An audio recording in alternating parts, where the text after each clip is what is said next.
السلام عليكم ورحمة الله وبركاته. غزوة بدر أو غزوة بدر الكبرى. في ناس كتير أوي فاكرة إن غزوة بدر هي أول غزوة في الإسلام، كان في قبلها غزوة الأبواء، غزوة بواط، غزوة ذو العشير، بس فعلا غزوة بدر كانت أول غزوة في الإسلام يحصل فيها قتال.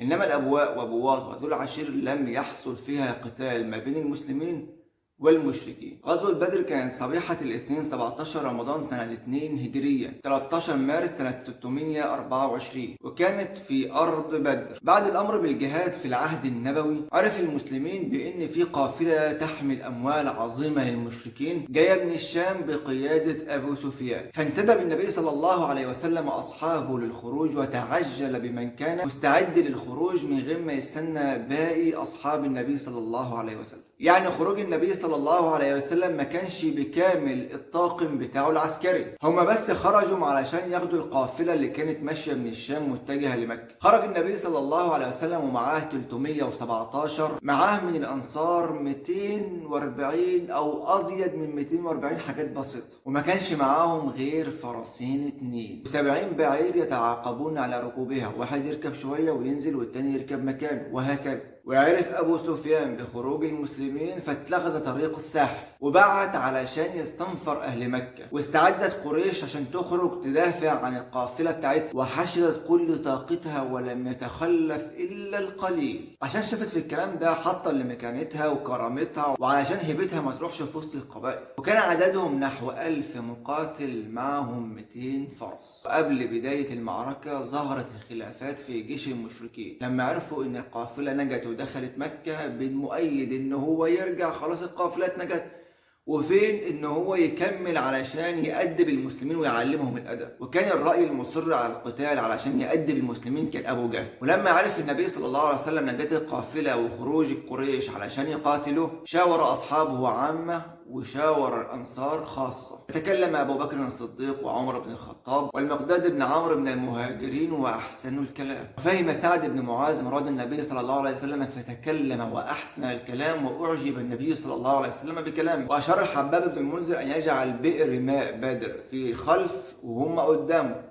فأخذ النبي صلى الله عليه وسلم بمشورته. أما بقى في يوم المعركة فقد صف النبي صلى الله عليه وسلم جيشه في صفوف، وجعل يكثر من الدعاء لربه سبحانه وتعالى حتى سقط رداءه، فقال له أبو بكر الصديق: يا نبي الله، كفاك مناشدتك ربك فإنه آتيك ما وعدك. فنزل قول الله سبحانه وتعالى: استستغيثون ربكم فاستجاب لكم أني ممدكم ب1000 من الملائكة مردفين. فخرج النبي صلى الله عليه وسلم وهو يقول: سيهزم الجمع ويولون الدبر. ورمى النبي صلى الله عليه وسلم في وجوههم الحصى، وقال سبحانه وتعالى: وما رميت إذ رميت ولكن الله رمى. وتحدث القرآن عن إمداد الملائكة للمؤمنين فقال: استستغيثون ربكم فاستجاب لكم أني ممدكم ب1000 من الملائكة مردفين. الأقرب بقى في النص القرآني إن الإمداد للمسلمين حصل بالفعل، لكن السؤال بقى: ليه نزلت الملائكة وعملت إيه في أرض المعركة؟ وهل قاتلت الملائكة مع المسلمين ضد المشركين ولا لأ؟ يرد على السؤال ده أبو بكر بن الأصم لما قال إن واحد بس من الملائكة قادر على إهلاك الأرض بمن فيها، زي ما حصل بالفعل مع قوم لوط من سيدنا جبريل عليه السلام. يعني ملك واحد يهلك الأرض بما فيها. فلو 1000 من الملائكة نزلوا يقاتلوا مع المسلمين، إيه فايدة أصلا قتال المسلمين؟ وإيه لازمة إن المسلمين أصلا يقاتلوا؟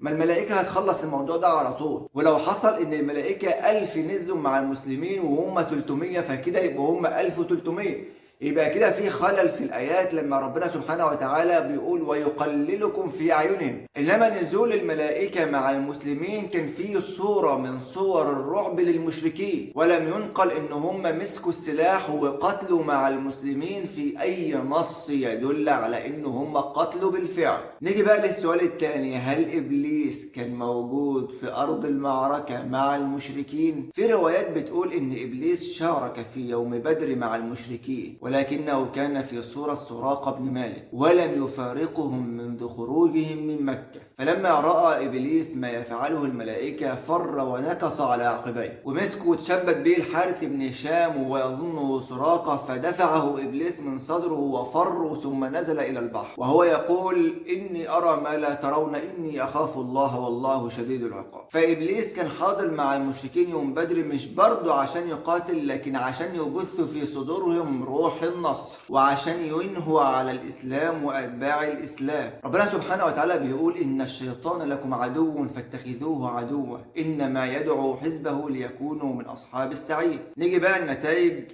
غزوة بدر. قتل فيها أبو جهل، قتله معاذ بن عمرو بن الجموح، وأمية بن خلف وابنه قتلهما بلال بن رباح. وأمر النبي صلى الله عليه وسلم في قتل المشركين وسحبوهم إلى أبار ببدر وحطوهم فيه، وكان عدد الأسرى 70 رجل، وفر بقية المشركين، وشهداء المسلمين كانوا 14 مسلم. من هنا رجعت الشوكة للمسلمين من تاني، ولم يجرؤ أحد إن هو يقف في وش المسلمين من بعد غزوة بدر.